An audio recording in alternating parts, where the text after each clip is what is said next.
This is CCL, and we'll get into a little bit more who we are, assuming I can move this screen. Okay, so kind of the overall theme I think of tonight is trying to help us get better connected. So we'll have a quick exercise, connection before content, but we'll have a lot more time to connect later.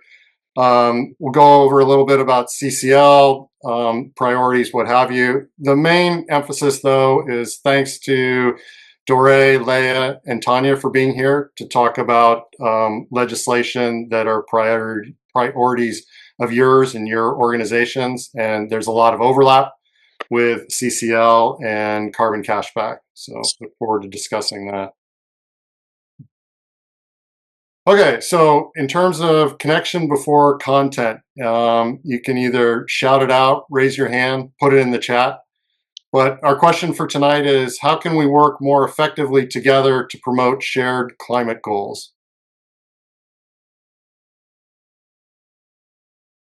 How about have meetings like this? Excellent. Thank you, Ruth. Thank you for kicking it off. And feel free to call on Ron, since this was his question. So. Well, let me just say, I think we're doing quite well as we are. And when we have shared climate goals, the more we can reach out among a variety of groups that are represented here tonight, the more we can testify at the legislature, if it's Hawaii legislature, or lobby our members of Congress. And so I think communication is the key. And so let's keep doing that. And maybe with meetings such as this, we'll expand our list of, hey, I got to call so-and-so, this bill they'd agree with. Hope they know about it, that kind of thing. Sounds good, Ron. And thanks, Carissa. Great suggestion. Have task force leads share calls to action calls for Kukua throughout the year to maintain momentum and community. Totally agree with that. And that's kind of what you were saying, Tanya, when we asked you to do this, that we don't just wait till December to discuss bills and what we should be doing, but instead are better prepared. So yeah, love that idea. Anything else, or I will move us along? Back to the slide deck, assuming this works better this time. Okay, Ron, you want to back to you a little bit about who we are? Yeah, back to me. So what I'm going to do right now is just, if I can, put a link in the chat to all of us good people. Too many to count. There's so many people.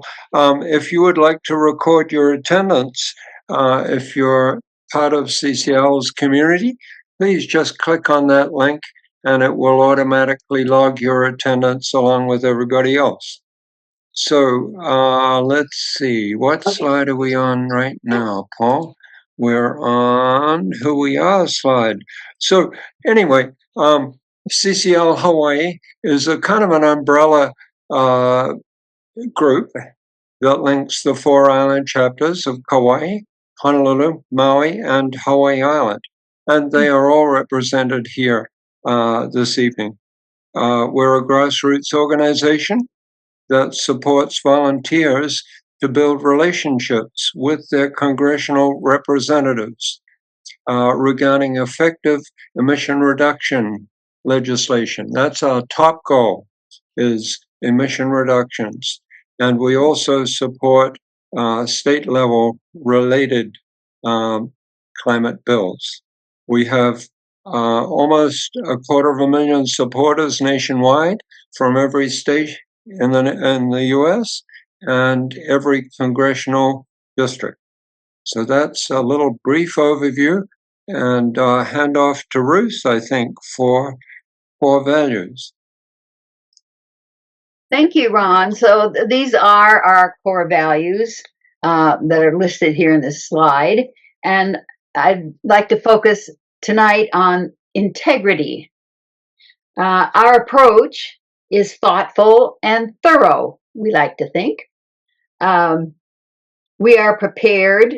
We consult experts like the ones we have here this evening.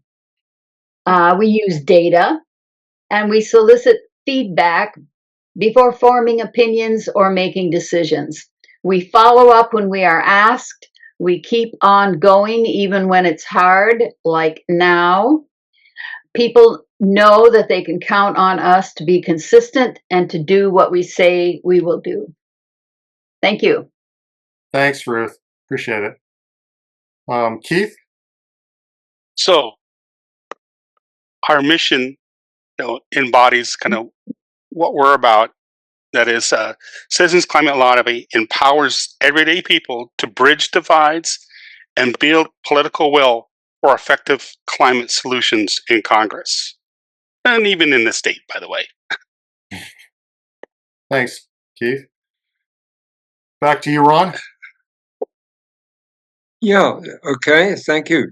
So this slide here outlines the three main broad policies to reduce emissions, to remove carbon pollution that can be via natural causes, reforestation, farming practices, and it can also be via technology, carbon capture and storage, and to the extent possible, protect people from the adverse consequences of the transition that is being made from fossil fuel dependency to renewable clean energy. And it may be financial hardships, or it may be equity issues. So those are our three policy areas. Okay, thanks, Ron. Now I'd like to basically turn it over to our three distinguished guests here. Thank you, Doorae, who's representing our Children's Trust, and I believe has a very active role with the Department of Transportation in helping shaping their policies. Leah Laramee with the Climate Change Commission.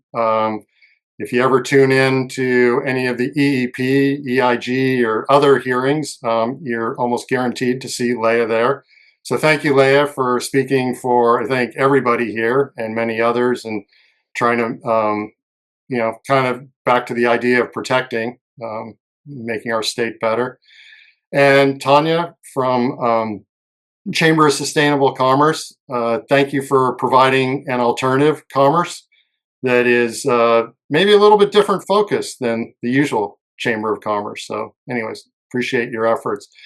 So Doorae, I'll let you go. If you have difficulty sharing your screen, let me know and I will bring up the PDF that you sent me. Okay, let me try right now. And let me stop sharing to, you got sorry. it. Okay, great. Boom. Let me try entering full screen and see if it works then. Can you all see that? Or did it not go full screen? It's Excellent. good. Okay. Had a long-term problem that now I guess is resolved. Great. All right, and let me just check my time really quick. Okay, so I'll check my cell phone time. Hi, everyone. My name is Shin. For those I don't know, great to see those that I do. I am the Navahine Settlement Coordinator for our Children's Trust, which was one of the two public interest law firms that brought the Navahine case and represented the 13 youth plaintiffs across Hawaii who are facing climate damages and trauma and displacement from the climate crisis. And so I'll be sharing about our work today. So this is a little bit more about the case. The youth were asserting their right to a healthy climate. Luckily, our Constitution is really great thanks to a constitutional amendment. I think it was in the 80s that passed that affirms all of our right to a healthy and stable climate enshrined in our state constitution. So as you can see, we went from Navahine versus HDOT to Navahine plus HDOT. And so that's kind of how we frame it now. We are in partnership and lockstep with HDOT and really the entire state. And Governor was a big part of this, as well as Director Sniffen with the Department of Transportation. So the settlement was almost 2 years ago. It is one of the biggest victories. I think at the time it was the greatest legal victory when it came to what the outcome was and what it promised. And it affirms the right to a stable climate, and it requires that the state take all necessary actions to achieve zero emissions in the entire transportation sector. And the transportation sector is the largest contributor to greenhouse gases in the state of Hawaii. It doesn't include all air transportation, but just inter-island. So some things that make the settlement special is this. One thing I always emphasize is that it's court enforced through 2045, and so it's not one of those like fluffy, we know of all these goals and like resolutions and proclamations we've seen that are signed by the governor and the mayors over many administrations that call for carbon neutrality and all the things, but actually have no teeth, and we have not made progress very effectively on any of those. This is court enforced, so our Children's Trust and Earth Justice will not hesitate to take the state back to court if they are not making progress on the settlement agreement. And I think that's what makes it different, and it requires that all three branches of government work together to make this happen. Right now, we're working on convincing the legislature that they are a huge part of making this happen. One thing I'd also like to state, because we've been hearing about it, is that there's kind of this misunderstanding that the Navahine settlement included money. It did not include a pot of money for the state to use.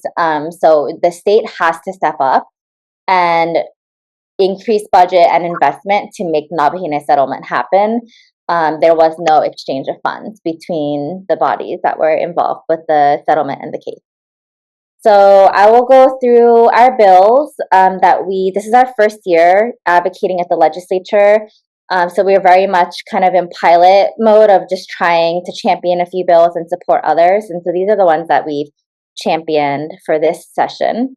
This is our biggest one. It's the Clean Vehicle Rebate Program.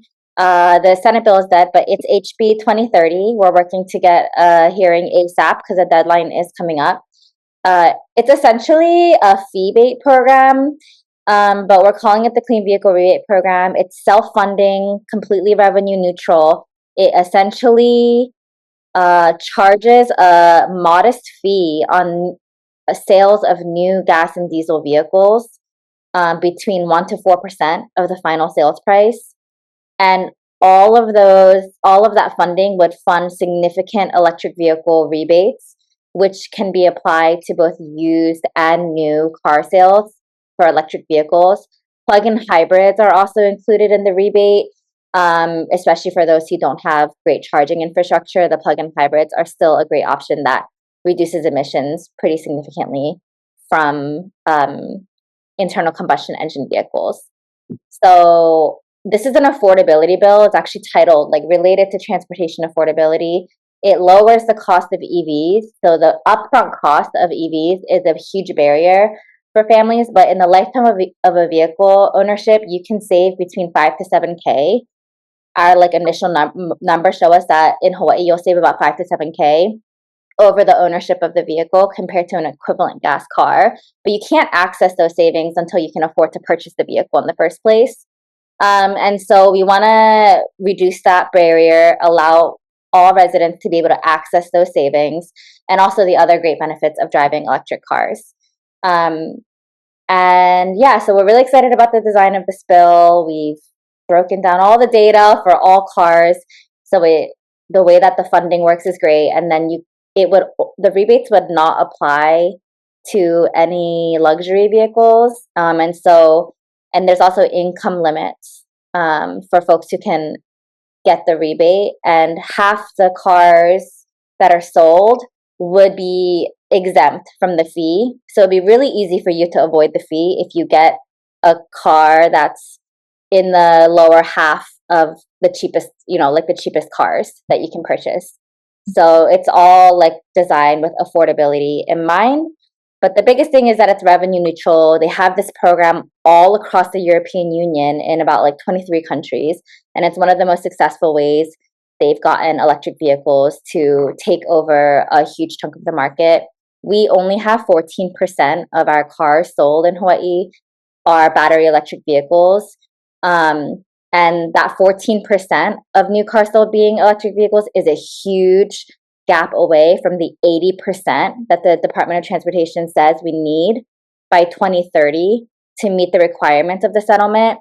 And they are calling actually for 100% EV sales by 2035. So we have 9 years to get to 100% when we're only at 14%.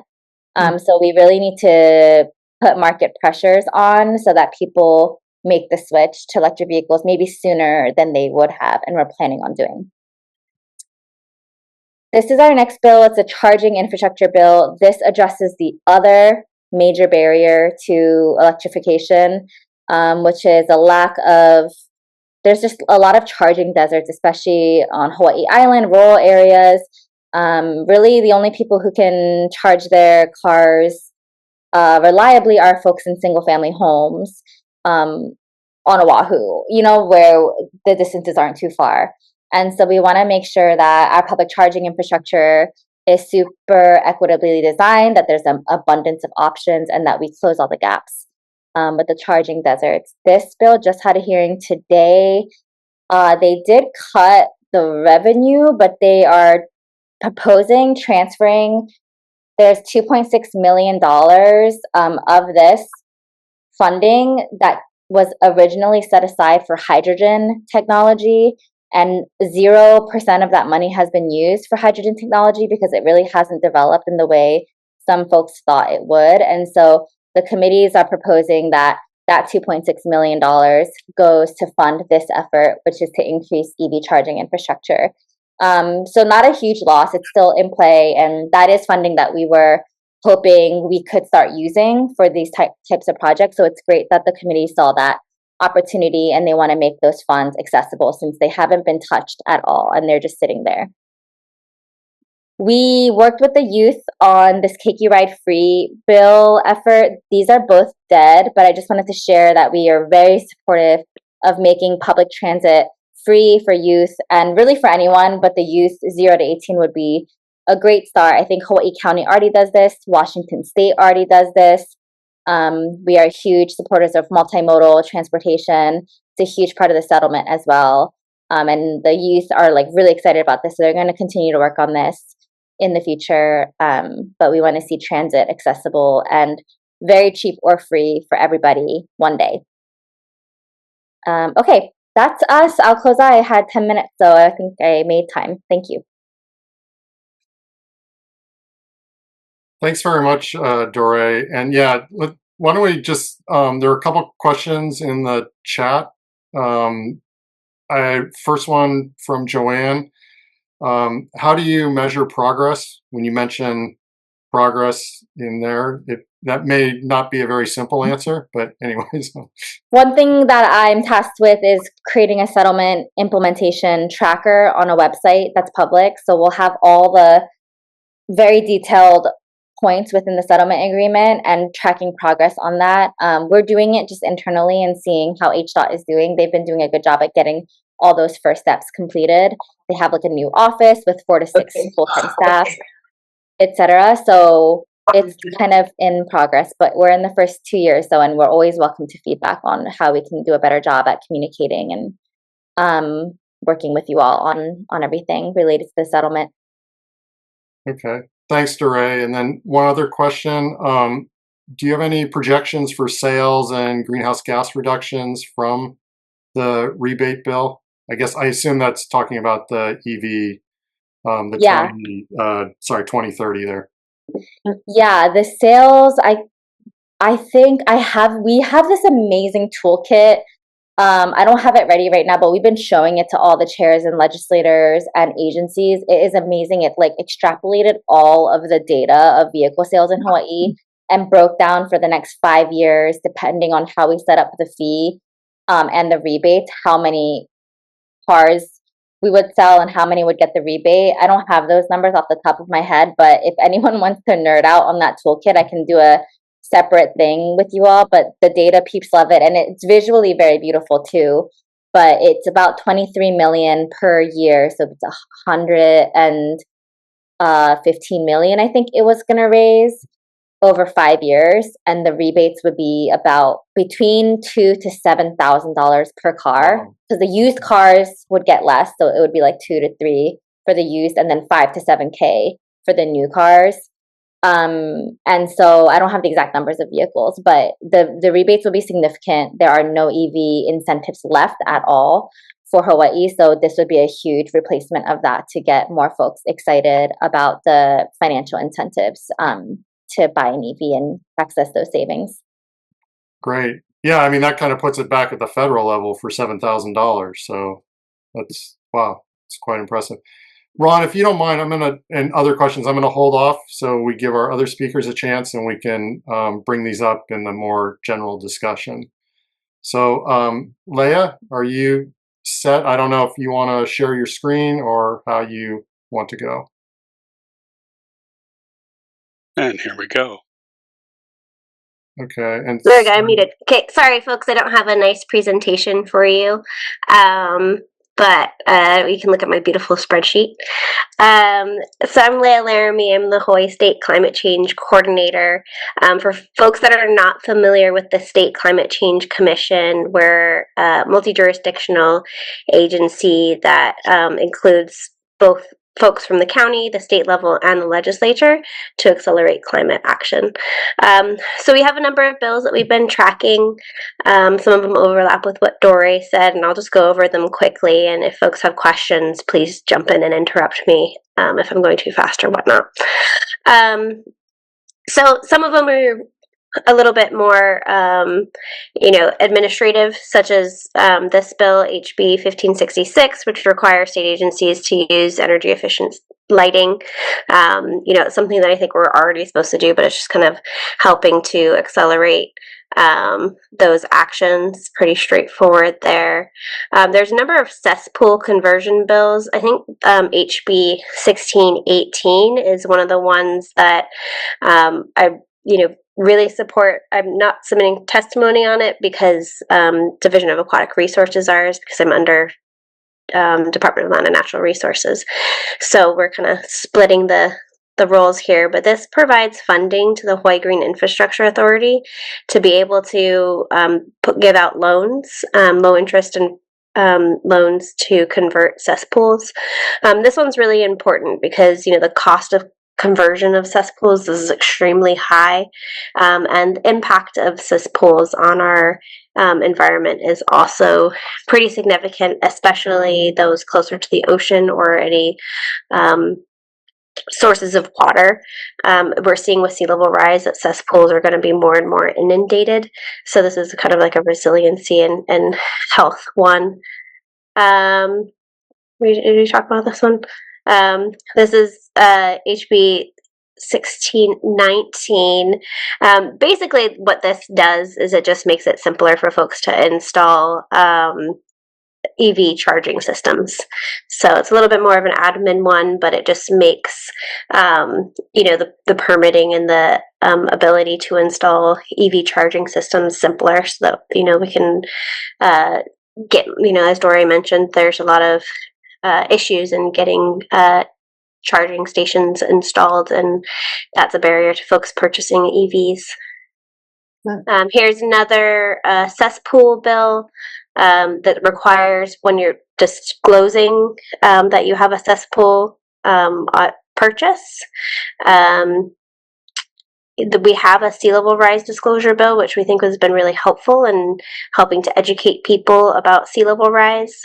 So this kind of builds upon that. So just folks know what they're getting into, especially because we do have a goal of by 2050 to have all cesspools converted. We don't want to hit the same roadblocks that we have with folks who have houses that are being impacted by sea level rise, claiming that they didn't know, and we want it to be very clear and make sure that people are protected. This is one of the bills I'm really excited about, HB 1774. It provides funding to my office to develop a centralized resource website, which really just brings all of the different opportunities. So if there was a EV rebate, home weatherization, There's also programs for carpooling that I think a lot of people are not familiar with, but just various resources to support affordability, health, and safety across the state, creating one centralized website where folks can go and get all that information. I think that's one of the biggest challenges we have is outreach and communication. So this would really help with that. We have a couple of parking bills which are preventing minimum parking standards. Those might seem a little off the cuff for climate issues, but what it does is it encourages the less parking we have, the more it encourages folks to take alternative transportation, and also it reduces the cost of housing when you're developing housing. So it's kind of this like dual benefit. If we don't have minimum parking standards, then there are parking requirements when you're building. They'll kind of meet the market needs versus just kind of these random imposed requirements. So it doesn't mean there's not going to be any parking. It just means that there's opportunity to build more homes that you don't require you to live in if you don't have a car. This one is creating a special fund with some of the green fees. So this is really a DLNR focused bill because it creates separate special funds at DLNR sourced from the green fee. So what it does is it allocates money specifically to DLNR for, I think it's watershed and fire resource management, aquatic resource management. And I think there's also a special fund for also for cesspool conversions, and there might also be one for coastal management too. But the reason that this is interesting is because if you folks are familiar with the green fee, right now it's this process where the governor's advisory team is putting together a whole list of budgets line items, and so every year the process is both the state agencies and other community groups have to apply for funding, which makes planning really hard because you can't start the process of identifying long-term projects and goals because every year you're getting new funding. So creating special funds actually allows for that long-term needed planning and identifying projects and ensuring that you can finish projects beyond the scope of a 1-year process. This is a solid waste reduction goal. It's looking specifically at organic waste, green waste, so it's diverting green waste, SB 2101.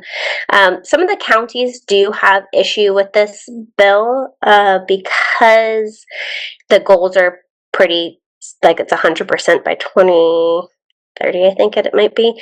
But the bill does also include funding for rebate to counties for the cost of doing this.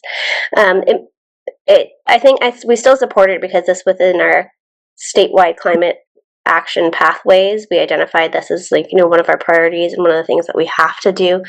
Diverting green waste, reduces emissions such as methane from going into landfills. So it's a significant portion of, it's not a significant portion, but it's some of the more toxic types of greenhouse gases that can be diverted.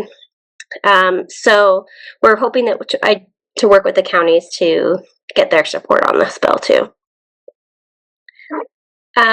This is another bill that is close to my heart, SB 2110, which establishes conservation, agriculture, and soil health program. Basically, we have this program already that gives out funding to land managers to help to support climate smart actions on those lands. So it's farmers, ranchers, and foresters.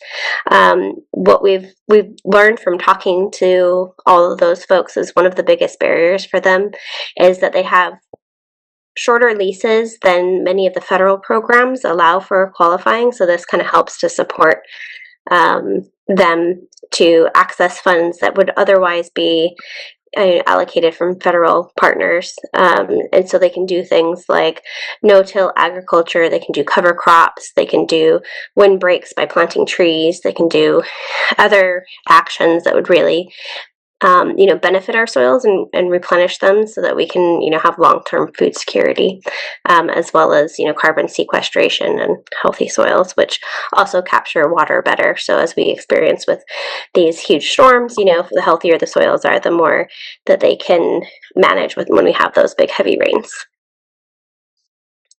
I'm going to skip over this one, and this one because I feel like I just heard that, it has a bad referral, so it might not go anywhere.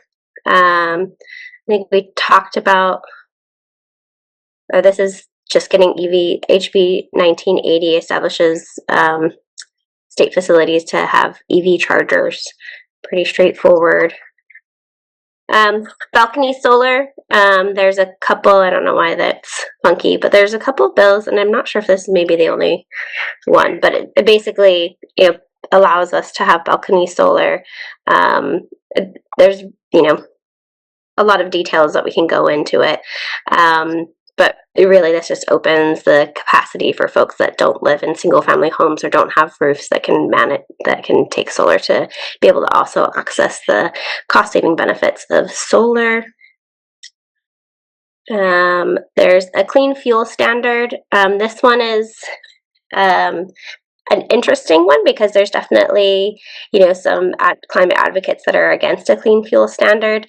I personally feel like a clean fuel standard could benefit the state because what it actually allows us to do is better understand how clean certain fuels are. So this is like looking at biofuels specifically. It looks at the life cycle of those biofuels. Right now, the state kind of considers them to be like very green and clean. This would actually allow us to quantify what they are, if they are clean and green, or if they have hidden emissions that we don't normally account for. It also provides additional funding for EV implementation, whether that be rebates or infrastructure for EVs. I already talked about this one. I'm gonna skip that one too, sorry. There's a couple of PFAS bills. That folks that are not familiar with PFAS, they're forever chemicals that are really not very nice. So we're definitely supporting these two PFAS ones. Actually, Division of Aquatic Resources is following these. But if you folks want more information, I can share that. Here's the other portable solar bill, SB 2902. There's the other clean fuel standard bill. Skip over that one too. This is our Climate Commission kind of admin bill. This one provides additional funding for the Climate Commission for 6 additional full-time positions. Right now, the Climate Commission consists of 1 position, which is mine. We did get a grant, so if you folks get the emails from Bill, he's funded by a grant that's going to expire in February. So getting additional positions to support our work is really important for us right now. So we're pretty excited about this one still being alive. This one's a kind of a resiliency grant. It provides funding for solar plus storage microgrids for community health centers. We saw with all the energy outages across the state, this is really important to make sure that we have these kind of resilience hubs in the community health centers so that they can still be operating in cases of emergency. Skip that one. I'll skip that one too.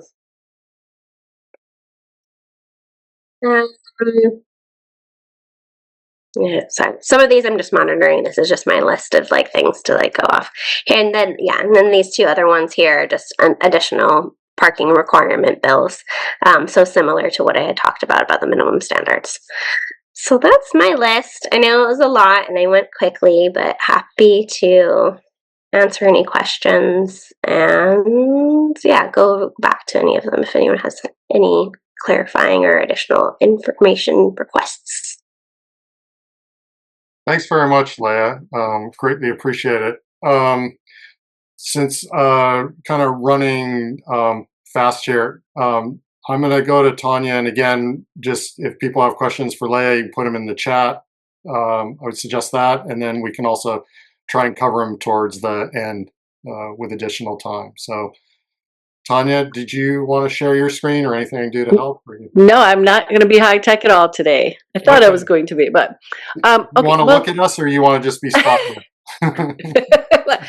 I wish we were all in the same room. That would be great. Okay. The Chamber of Sustainable Commerce is a network of purpose-driven business owners, entrepreneurs, creatives, individuals, all mostly focused on creating a regenerative economy based on care. So our members don't want to strengthen the economy and hurt communities. We want to do that without hurting people, workers, the planet, in our communities. We've been around about 3 years. So I really want to mahalo the Citizens Climate Lobby's mission that you guys have to empower everyday people to bridge the divides and build political will, because that's kind of what I'm trying to do with, and our members are trying to do with the Chamber of Sustainable Commerce. Because as Paul said earlier, we're different than a lot of the other Chamber of Commerces. We really look at a lot of energy and environment bills, water and land use. A lot of times there's a great question that Joanne had asked of Leah: is waste to energy produced fuel considered clean? Or, would the bill that she was referring clearly exclude such fuels? In general, a lot of our members would not consider waste to energy clean fuel, because a lot of times it's hurting that community that it's in. So it depends. Does that community actually want it? Communities have to have self-agency over what's happening in their own communities. So it's extractive if it's being extracted out and it's benefiting other people outside the community. If it's not, and what if it's not benefiting, or only monetarily maybe benefiting? And then you have to kind of really figure out. There's a lot of points there, right? So we represent about 600 local businesses that work at the intersection of people, planet, and prosperity, right? And we see climate policy not just as environmental protection, but also as economic design for a thriving living system. So for me, and through the work that I've done then with this chamber, what I'm finding is that there's a biospiritual ecology that governs how we review policies. So under that kind of umbrella, we're looking at, how does the policy affect us biologically? How does it affect us spiritually? How does it affect the land? Because an economic system is a living system as an extension of us as humans. So that's influenced both by material flows and human values, spiritual ideals. So a regenerative economy, which is what our members are really working for, would align policy and investment with long-term health of communities, people in general, our ecosystems, ensuring that what we're building and investing in today sustains life for generations and isn't because otherwise you're wasting money. There was also a comment there, how is septic systems really better than cesspools when they're both underwater, like they were this past weekend, right? So those are things, there's so many technologies changing so fast. It's kind of hard to keep up on where a lot of members are on some issues, because the devil's always in the details. But I'm going to talk real quick about balcony solar and solar in general, because our reality here is that we obviously have some of the highest electricity costs, and we're still heavily dependent on fossil fuels. And our energy is directly tied to food security. So if we want to grow more of our food, we need more affordable, accessible energy to power that future. And so distributed energy is really something that we're focusing on. I'm learning so much about distributed energy myself. So distributed energy refers to small scale energy systems. So that's located close to where the electricity is used, rather than generated at a large centralized place like a power plant, and then it's brought out everywhere else, right? So examples are rooftop solar, balcony or solar, plug-in solar is great for renters, condo owners, maybe even small businesses, right? So that's really good because then you don't have to own a home or own a roof in order to have the benefits. So because energy is not just infrastructure, it's actually power in every sense of the word. So who has it, who's controlling it, and who's benefiting it from it, right? So the goal is to have affordable energy for everybody sooner rather than later, right? And so that allows us to expand that. Distributed energy would allow us to expand access to energy and equity, so that it's not based on like homeowners ownership.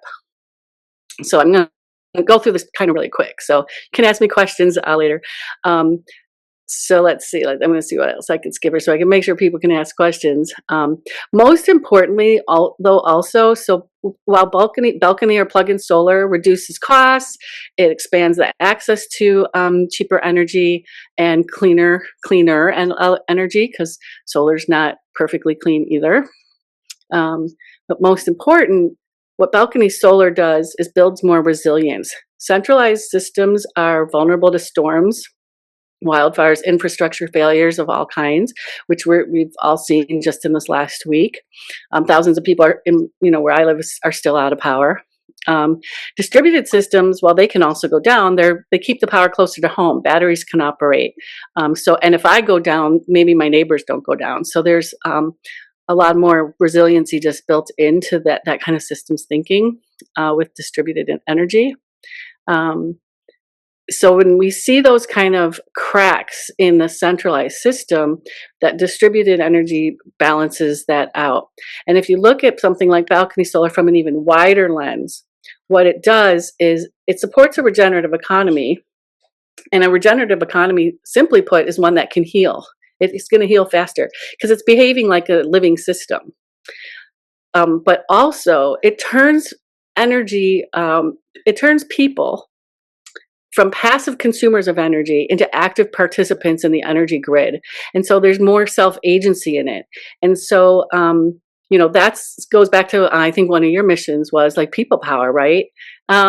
Which is really getting people to understand, how much agency we do need over our own future. Let me see if I can go over. So I love what you guys talk about building political will, because in order to build political will, we have to build practical pathways. And what I found with balcony solar, we do have two bills that are still alive. One is that SB 2902. SD2. And then we have HB 1984, which is removing permitting barriers for solar and energy storage. It's a self-certification process.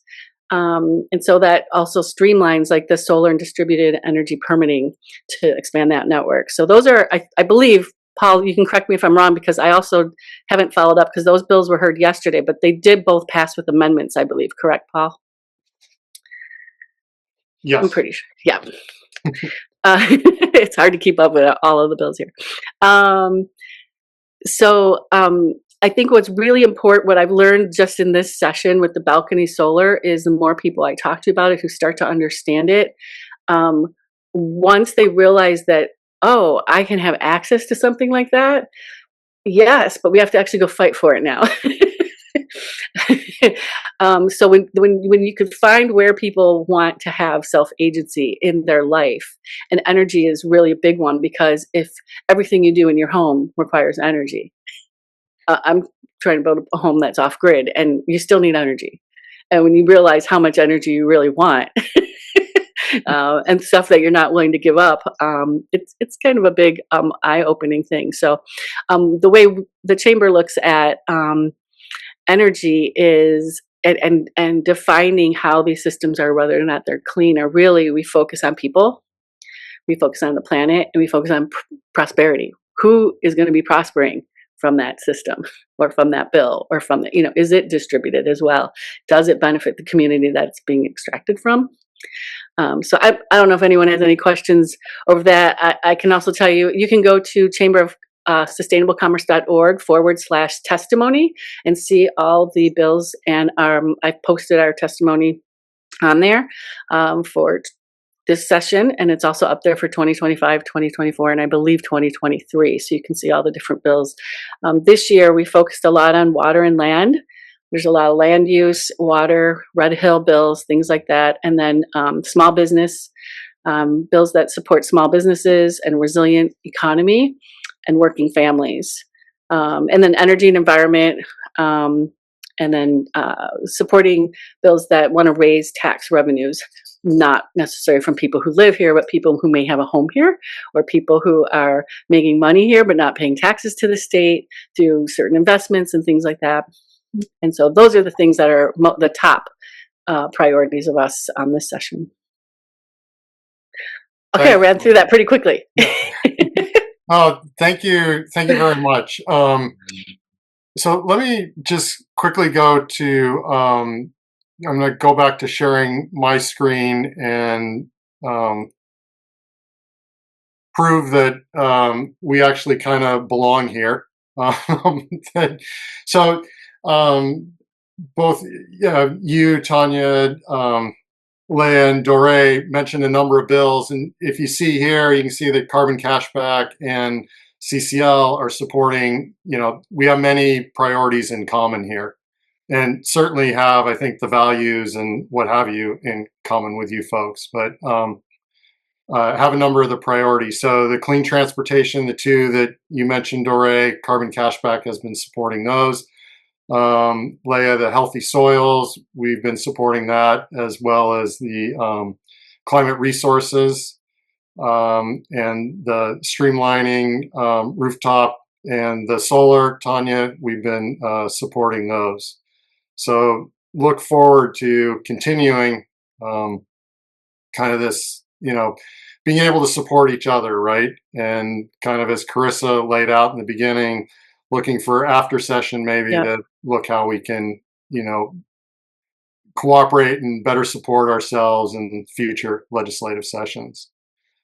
And in the spirit of hearing from others in the community that are like-minded, I want to turn to Hawaii environmental change agents.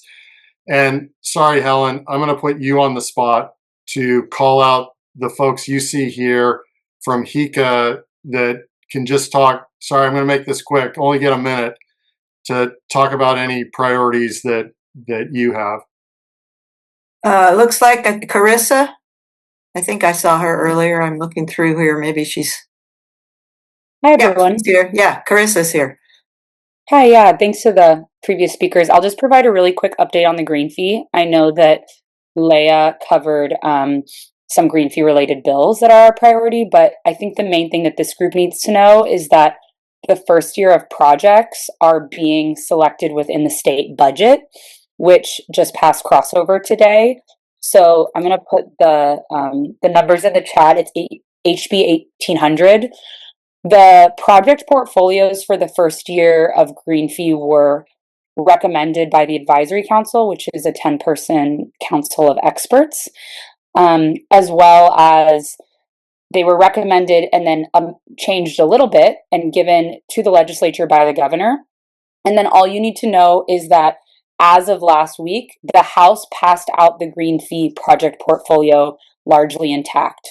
There was very minor edits made that I think we can provide updates on our newsletter. If you want to learn more, I can put that in the chat, but that's a really good sign for us. And now it's going over to the Senate, where the Ways and Means and senators are going to be making decisions on what things are going to be amended. So that's Senator Donovan Dela Cruz, and we also believe that Senate leadership, Senate President Kochi will be involved in that. So if anyone does want to weigh in on whether they support the line items in the project portfolio of the green fee, those are the folks we can reach out to. It's a bit of an opaque process because there's not hearings on the budget. So this is kind of the best advocacy tools that we have in our toolkit, are direct emails, calls, and meetings with those folks that handle the budget. I'm happy to answer any questions. I think we just want the money split in 4 between Carbon Cashback, Chamber of Sustainable Commerce, our Children's Future, and Leah's group. So just do that. We're all good. No, thanks, though, Carissa. Appreciate it. Yeah, of course. Thanks, guys. And Victoria is the other one that I see from one of the task forces from HICA. And then Stephanie, I think, too. Oh, Stephanie. Okay. Sorry, Helen. Yeah, so I don't know which road. Is Stephanie? Okay, Stephanie's going to be the speaker. Yeah, hi everyone. I'm with Plant-Based Task Force, and John and Victoria and Catherine here. Yeah, and I work as a physician on Kauai. So we have one resolution that we're putting forward that was just introduced. It's called Removing Carcinogens from School Lunches or School Meals, and specifically it's Group 1 carcinogens. It also ensures that students have access to healthy plant protein option in the resolution. So I just want to ask you all a question. Does anyone know which of the following are considered Group 1 carcinogens, meaning cancer-causing agents? A, asbestos, B, processed meats, C, cigarettes, or D, all of the above? Wow. All of the above. Yes. All of the above. Yep, that's it. And as this relates to the environment, one more question, which contributes more to climate change? Every car, truck, plane, ship, jet on Earth combined, or raising animals for protein?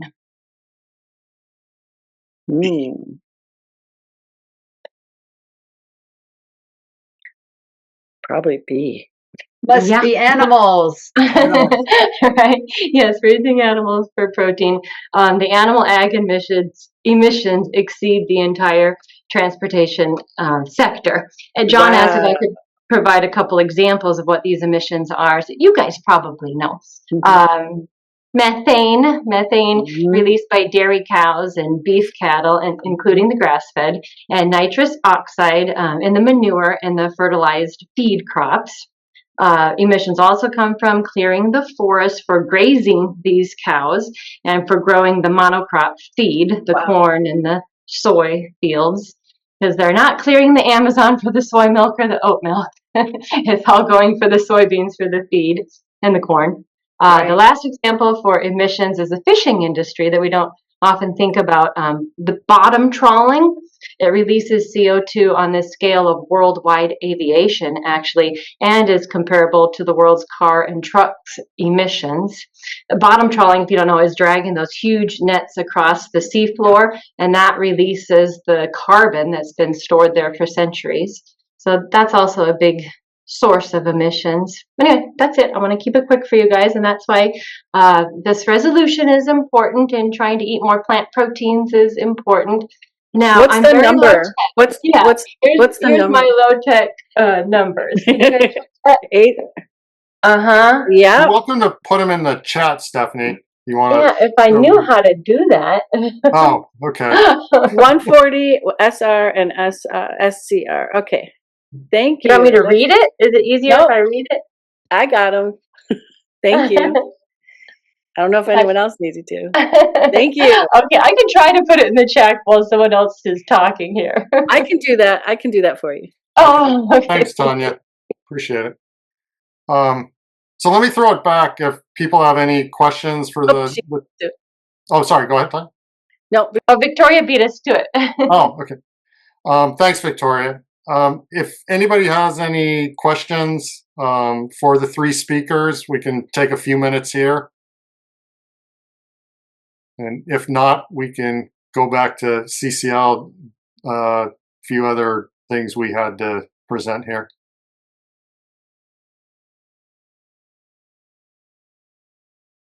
Okay, I guess it's back to us.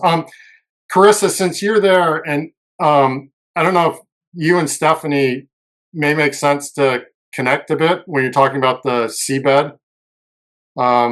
I'm not sure, or maybe I'm misremembering, but if you're attached to any of that, when it comes to totally drawing a blank here, the mining, the deep seabed mining and all that stuff related to, anyways, maybe it's in there. Stephanie, can you throw your email in the chat and I can follow up?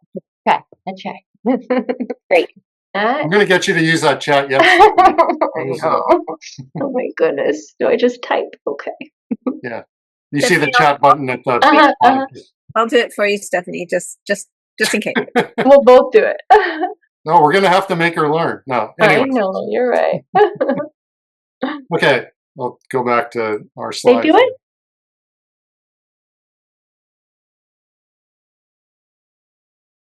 Ron, do you want to talk first here?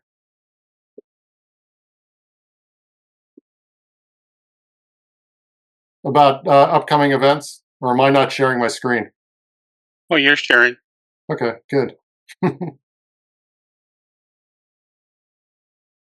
Ron, you're muted.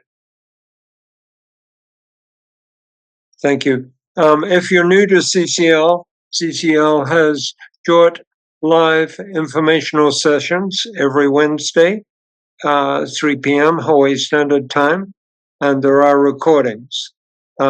Things that are coming up nationally, a conservative conference and lobby day. That's going to be virtual, and it's for right of center Republican or other right of center people to talk about their concerns about climate, because Citizens Climate is a bipartisan, nonpartisan organization, and it encourages all political viewpoints on climate solutions.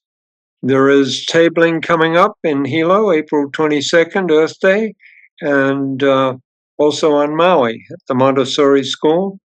And our main summer conference, which is and Lobby Day, is in Washington, D.C., July 26th through the 28th.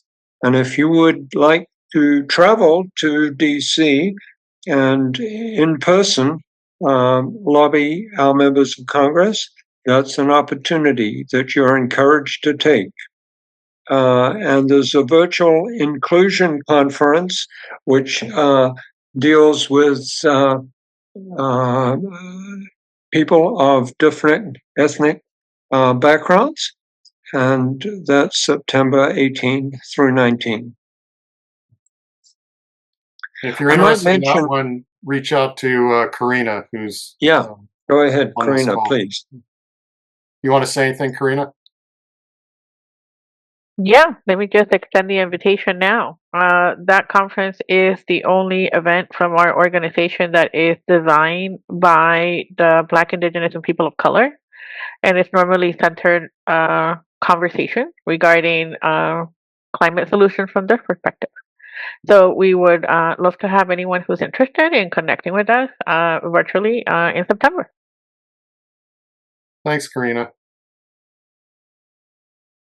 Okay, and just one of the ways I think CCL and Carbon Cashback Hawaii have had some impact is through media, which we owe a great debt of gratitude to Virginia, who's in California and doing a lot of this work for us, and also a big debt of gratitude to John Kawamoto, who has ghostwritten a number of pieces that appear in the paper. So, anyways, Virginia, go ahead. Yeah. Well, we've had a lot of success with editorials, and as Paul mentioned, John is the author of many of them, and then others have been signers, which lends a lot of additional impact to the editorials. Do you want to go to the next slide?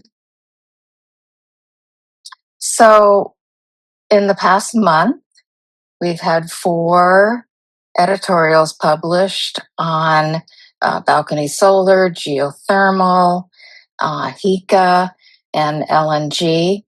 And thanks to the people who signed them on behalf of their organizations. Thank you, Tanya, for the balcony solar, because that lends a lot of impact to those editorials. Do you want to go to the next slide? You want me to keep going, or you want to? We go. And so I just want to do a quick thank you to Leah, who Bill, the contract worker she talked about, has highlighted various environmental groups and Citizens Climate Lobby is among them, and he's highlighted them with Instagram posts with information about the groups, which is really nice. So thank you very much, Leah, Climate Commission. And that's it for media. Yeah, and thanks, Leah. Also did one for Carbon Cashback, so much appreciated. Yeah. I'll let you, Ron, put it in the chat for CCL members, or people who want to be CCL members can click on the link and log that you attended. Sorry, there's no monetary compensation for this, but there is our deep appreciation. And last, one of the things, or one of the common taglines with CCL is action is the antidote to despair. So I just invite you, no obligation, but this kind of ties into very much into permitting reform that various folks have mentioned here. If you are interested, CCL is reaching out to our members of Congress, asking them to take action on permitting reform. This, by and large, is at the national level, having to do with, for example, long-distance transmission lines, which would bring in more renewables into city centers. So it's not as applicable to Hawaii, but it is applicable to everybody on Earth, as it would help to reduce greenhouse gas emissions, which would obviously benefit all of us. So, Ron, I don't know if you can put the link to that action if people would like to take it. Yeah, Paul, it's in there right now. It's one of several links. And let me just mention, if people are unsure, you can save the chat by finding 3 dots that may be on the top of the chat column. And if you click those little 3 dots up there, you might have a little pop-up that says Save Chat. And if you click on that Save Chat, that all the good stuff that's in there will magically go to your computer and you'll be able to access it later. And so that's helpful. And there is a link to tonight's slides in the chat. So you can mouse over that and select it and copy it and take that back to your computer, and that link will give you all the slides and the speaker notes that has a lot of the chat information in it. So that's an alternative method. That one link will give you a lot of good stuff. So I just want to thank you all. Wonderful meeting. Thank you all for great information. Oh, and sorry, before everybody leaves, Karina reminded me that we need to do a screenshot. And Karina, are you able to do it? I can. Okay. Could you please undo Spotlight so that I can see everybody? Oh, do I still have that on? There we go. I see everybody in the gallery now. Okay. Okay, sorry. Let me make sure. If you want to, you're welcome to show us yourself. So here we go. Ready? 1, 2, and 3. That's 1. Yeah, and another one. 1, 2, and 3. Yeah. Mahalo. Thanks, Karina. Thanks, everybody, for joining. Thanks so much, Tanya. Leah, Thank you. I know Doorae had to leave, but really appreciate you folks giving us, kind of getting us up to date, and also just great working with you folks throughout the session. Look forward to working with you more after session. And, Definitely. Yeah. And thanks. Helen's already taken off, but thanks to the HICA folks for participating tonight as well. Look forward to working with you folks. And a special thanks to Karina for staying up past midnight. And thanks to Bill, who's here past 10 o'clock, and Virginia past 9 o'clock. So, anyways, thanks. Appreciate all you guys. Thank you for hosting, Paul. Thank you. Ahui ho. Great meeting. Oh, yeah. Great meeting. Ahui ho. I learned so much. Yeah.